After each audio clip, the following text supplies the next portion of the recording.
देखिए, मुकाबले को हमेशा अच्छा ही मानना चाहिए, चाहे वो एक तरफा हो चाहे संघर्ष का हो, मुकाबला हमेशा अच्छा ही होता है। निश्चित रूप से रहेंगे और सब लोग मिलकर के काम करेंगे।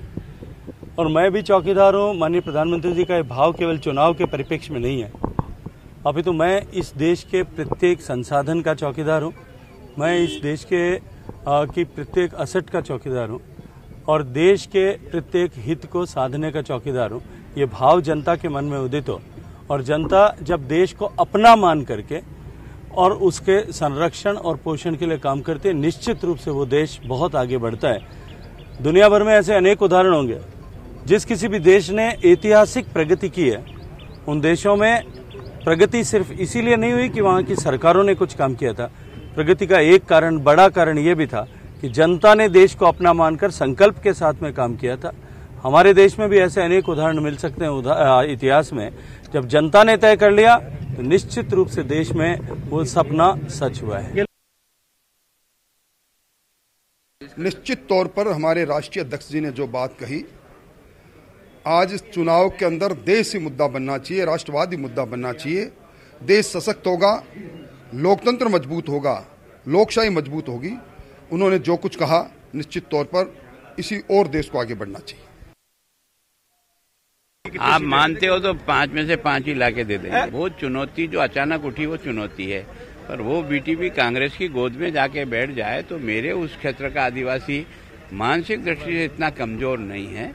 वो कांग्रेस से जिंदगी भर लड़ता रहा है, वहाँ मामा बालेश्वर लड़ता रहा है, असूलों के लिए लड़ता रहा है, स्वार्थों के लिए नहीं।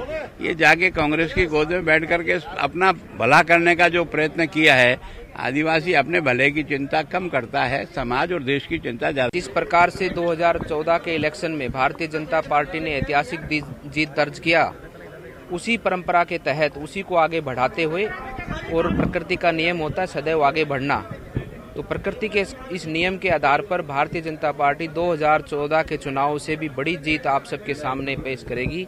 और हमारे यशस्वी और हमारे आदर्श और हमारे, हम कहेंगे एक संत होने के नाते, एक दिव्य आत्मा के स्वरूप, परमात्मा के स्वरूप हमारे प्रधानमंत्री श्री नरेंद्र मोदी पुनः एक बार भारत की कमान अपने हाथों में संभालकर और भारत को उस स्थान पर ले जाने का हर संभव प्रयास, हर बक्षम प्रयास करेंगे जिस स्थान पर भारत सोने की चिड़िया कहलाता था। वो स्थान अगर किसी के माध्यम से सपना देखा जा सकता है तो हमारे प्रधानमंत्री श्री नरेंद्र मोदी के माध्यम से और उनके साथ जुड़कर और उनके निर्देशों पर देश आगे बढ़कर उस स्थान पर पुनः अपने आप को संभवतः खड़ा पाएगा। देखिए, अब तो एक ही एजेंडा है, 2019 का लोकसभा चुनाव। 19 सीटों के ऊपर भारतीय जनता पार्टी के प्रत्याशी घोषित हो गए। 6 पे और जल्दी एक आध दिन में घोषणा हो जाएगी सबकी। और इन 25 के 25 सीटों के ऊपर पूरी पार्टी एकजुटता के साथ चुनाव में उतरी है। हम उन सब सीटों को जीत के आए और उसके लिए ग्राउंड के आधार पर जो कुछ भी अपनी तैयारी करनी है उन सबको एक बार रिव्यू करना और आगे की तैयारी की चर्चा करना। देखिए, पूरी जहां नीचे तक एक बार कार्यकर्ताओं से कहा, निश्चित रूप से आपने जो नाम लिए हैं, प्रधानमंत्री जी इस देश का नेतृत्व कर रहे हैं और पार्टी का चेहरा है, पार्टी का नेतृत्व। और इस सबका गौरव है कि एक ऐसा प्रधानमंत्री देश का नेतृत्व कर रहा है जिसने जहां पार्टी आम आदमी के जीवन स्तर को ऊंचा उठाने के लिए केवल नीति नहीं बनाई, कार्यक्रम नहीं बनाए, बल्कि उन कार्यक्रमों को अमल में लाने का काम किया है और उनके जीवन स्तर को उठाने का काम किया। वहीं दूसरी तरफ इस देश के सुरक्षा के नाते से एक बहुत बड़े निर्णय किए हैं जिसके कारण से एक आम आदमी आश्वस्त है कि अब हम उन सुरक्षित हाथों में, जिसके कारण देश भी सुरक्षित है और हम भी सुरक्षित हैं।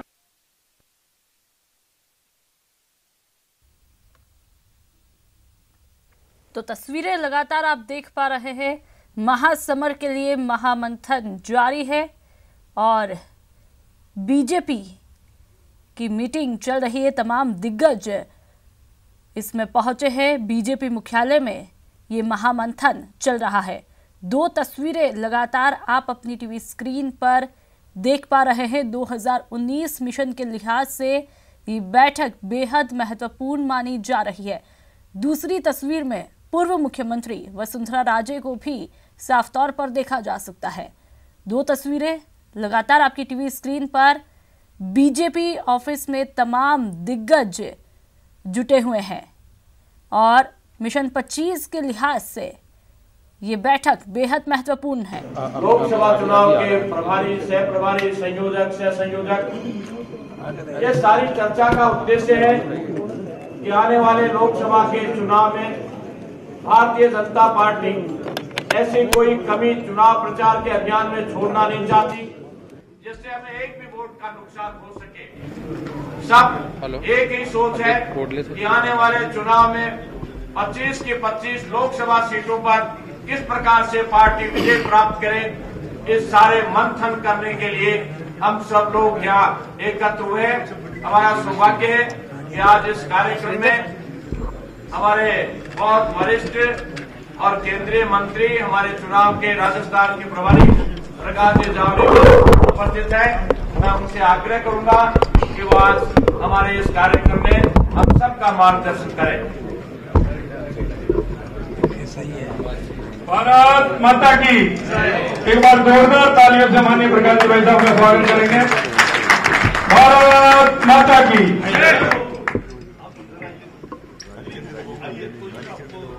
वो पीछे वाले मेरा डायरेक्ट सवाल प्लीज आइए, मैं दोनों तरफ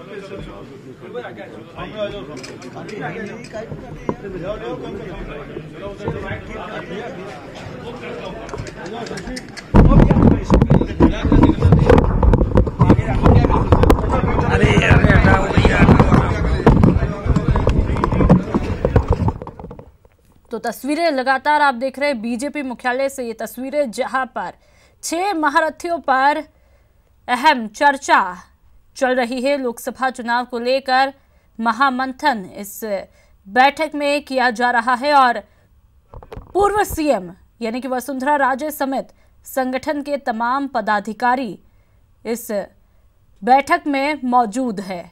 लगातार तस्वीरें आपकी टीवी स्क्रीन पर। मिशन 25 के लिहाज से बेहद खास मंथन इस बैठक में किया जा रहा है।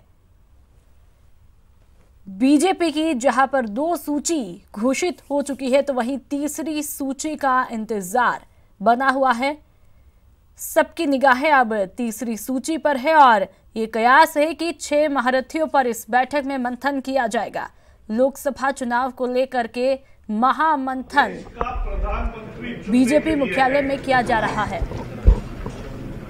और जितनी भी चुनाव की चर्चा हुई उसमें जनता का रुझान साफ है। देश प्रधानमंत्री मोदी पर ही विश्वास करता है और प्रधानमंत्री के रूप में उन्हीं को चुनने का उन्होंने तय किया है। और इसलिए आत्मविश्वास से कह सकते हैं, पिछली बार 282 थे, इस बार 300 के बाद यह हम संभव करके दिखाएंगे, यह हम निश्चित इतिहास तैयार करेंगे। ये क्यों मैं कह रहा हूं? क्योंकि 2014 में मोदी जी को लोग गुजरात के मुख्यमंत्री के रूप में जानते थे और एक कि भाई ये अच्छा करेंगे आशा के साथ वोट दिया।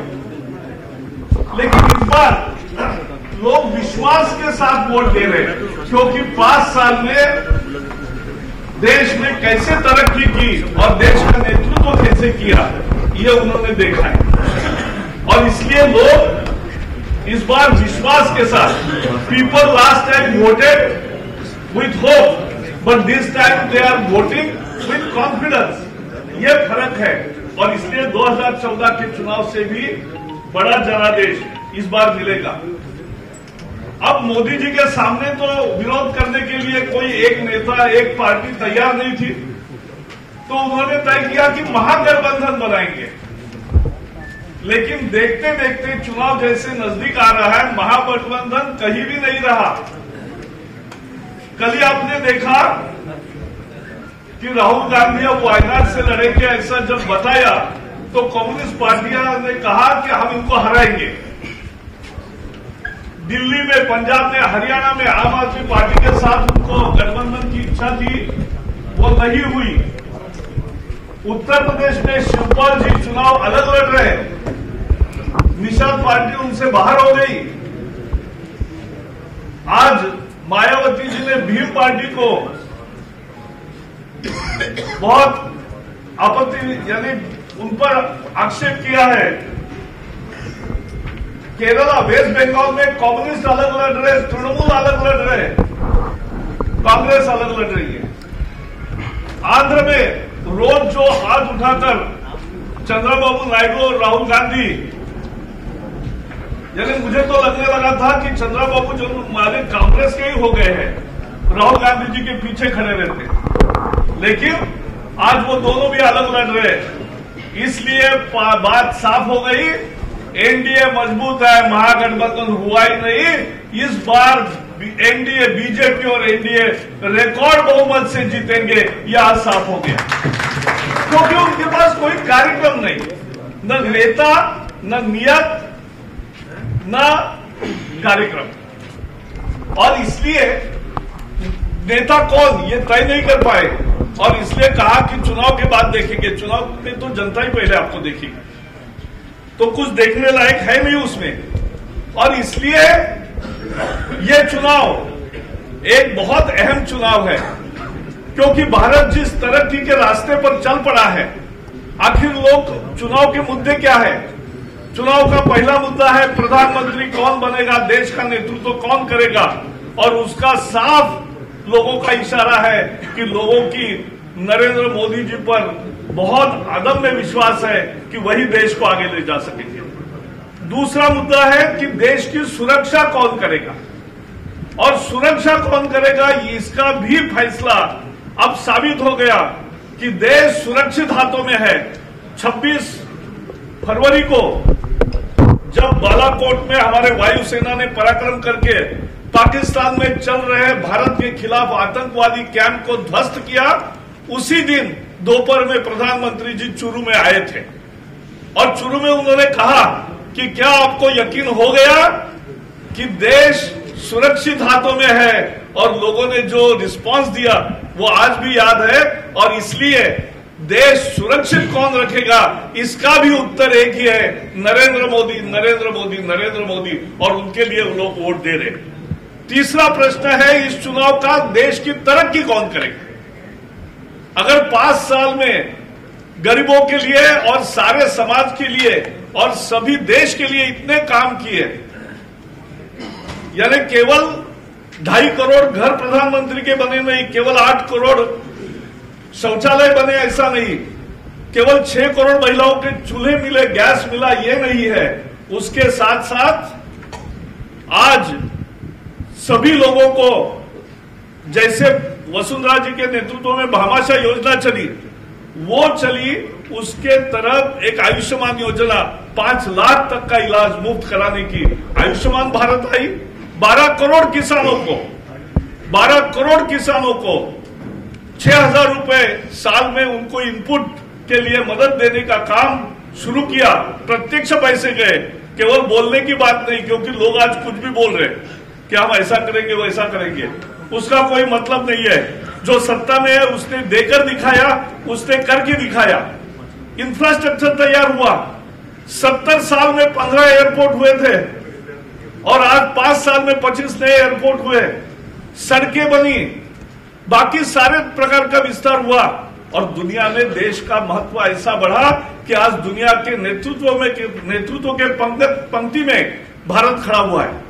मैं पर्यावरण मंत्री था, तब मैं अनेक देशों में जाता था, तो वहां के सारे मंत्री मुझे पूछते थे कि भाई साहब ये बताओ कि हमारे देश में हमारे नेता की जितनी बड़ी सभा नहीं होती, उतनी बड़ी सभा आपके प्रधानमंत्री के हमारे देश में होती है, ये कैसे होता है? ये लोगों को आश्चर्य लगता था कि भारत में तो बहुत बड़ी रैली होती है, लेकिन विदेशों में भी हो रही है, क्योंकि विदेशों में भारत का गौरव बढ़ा। 2.5 करोड़ जो भारतीय मूल के लोग दुनिया भर में है, उनको लगने लगा भारतीय होने का गौरव दिखा, और दुनिया ने भारत का नेतृत्व माना। इसलिए यह चुनाव प्रधानमंत्री कौन, और सामने कोई चेहरा नहीं, एक ही आश्वासक चेहरा है नरेंद्र मोदी जी का। देश को सुरक्षित कौन करेगा, इसका उत्तर भी नरेंद्र मोदी है। देश को तरक्की के रास्ते पर आगे कौन ले जाएगा?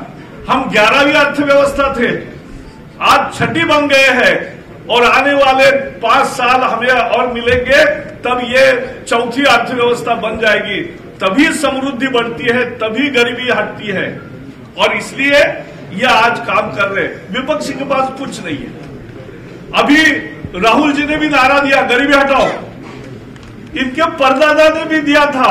नेहरू जी ने भी क्या कहा था, गरीबी हटाओ। इंदिरा जी ने क्या कहा था, गरीबी हटाओ। सोनिया जी ने क्या कहा, गरीबी हटाओ। राहुल क्या कह रहे, गरीबी हटाओ। तो आपके कारण ही गरीबी कायम हुई और गरीबी हटी नहीं। मोदी जी आने के बाद बहुत तेजी से गरीबी कम हुई और आने वाले 5 साल में हम गरीबी के संकट से मुक्ति होकर सबको खुद के पैरों पर अच्छी तरह से सक्षम करके खड़े करेंगे। ये कार्यक्रम लेके हम जा रहे हैं। ये गरीब के लिए समर्पित सरकार है और इसलिए आज एक बहुत ही जबरदस्त, और कांग्रेस का रिकॉर्ड क्या है, कांग्रेस का रिकॉर्ड देखो। यहां 100 दिन हुए सरकार के, 100 दिन वादा खिलाफी के। क्या कहा था, किसान को कर्ज माफ करेंगे, वो तेजाब का गाना था वैसे 1 2 3 4 5 6 7 8 9 10 11 वैसे बोला कि 10वें दिन कर्जा माफ। कहां हुआ, 100 दिन हुए, किसी को कोई लाभ नहीं हुआ। एक पैसा भी राष्ट्रीयकृत बैंक और शेड्यूल बैंक का कर्जा नहीं चुकता किया और लिपापोती की थोड़ा सा पैसा चुकाकर कोऑपरेटिव बैंक का बताया था 3500 रुपए देंगे गरीब बेरोजगार को। आज एक भी बेरोजगार ऐसा नहीं राजस्थान में जिसको 3500 रुपए मिले हैं। और इसलिए जो वसुंधरा जी सरकार की भामाशाह योजना थी वो तो बंद कर दी और आयुष्मान आने नहीं दिया। ईबीसी का आरक्षण मोदी जी ने दिया। सवर्ण गरीबों को भी 10% आरक्षण दिया, इतिहास में पहली दफा दिया। उसके फॉर्म भी यहां ठीक तरीके से भरने को नहीं दे रही है अशोक गहलोत जी की सरकार। और उसके साथ साथ जो 6000 रुपए किसान को देने का काम मोदी जी ने शुरू किया, देश के गुजरात में, उत्तर प्रदेश में, हरियाणा में, महाराष्ट्र में सब जगह 2-2 हजार रुपए पहली किस्त आ गई, दूसरी किस्त अप्रैल में आ जाएगी। वो पैसे किसानों को, करोड़ों किसानों को मिले, लेकिन राजस्थान के एक भी किसान को नहीं मिला है। इसका कारण एक ही है, क्योंकि गहलोत सरकार ने जो एक ठप्पा लगाकर उनको पैसे नहीं मांगे थे, पैसे तो मोदी जी दे रहे, केवल ये बताया कि ये अकाउंट वेरीफाई करके हम बता रहे, तो वो भी नहीं बताया और इसलिए ये भी नहीं किया। तो गहलोत सरकार, कांग्रेस माने झूठ, कांग्रेस माने वादा खिलाफी और भारतीय जनता पार्टी और मोदी जी माने सच्चाई के रास्ते पर चलकर देश को आगे ले जाना।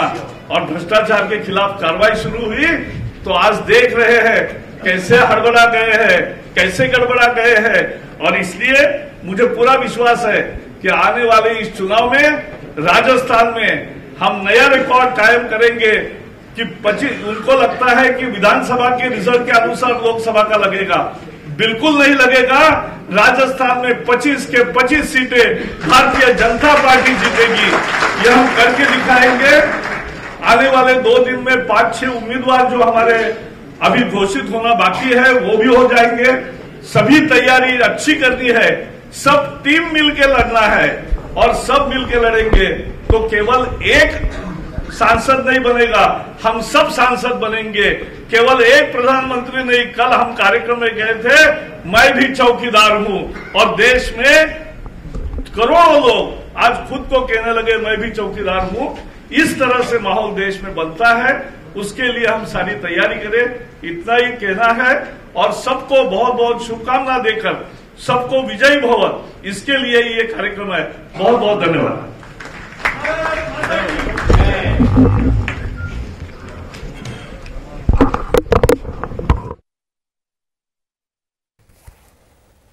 तो आपने सुना प्रकाश जावड़ेकर ने क्या कुछ कहा, प्रधानमंत्री नरेंद्र मोदी के कार्यकाल में क्या कुछ विकास कार्य हुए, क्या कुछ उपलब्धियां रही, उनको गिनाया प्रकाश जावड़ेकर ने बीजेपी मुख्यालय में, जहां पर महामंथन चल रहा है 2019 को लेकर के और जिसमें तमाम दिग्गज लोग इसमें जुटे हुए हैं। साथ ही पूर्व मुख्यमंत्री वसुंधरा राजे भी इस महामंथन में शामिल हैं। लगातार तस्वीरें आपकी टीवी स्क्रीन पर जयपुर बीजेपी मुख्यालय से ये तस्वीरें हैं, जहां पर 6 महारथियों पर भी चर्चा होने की संभावना है।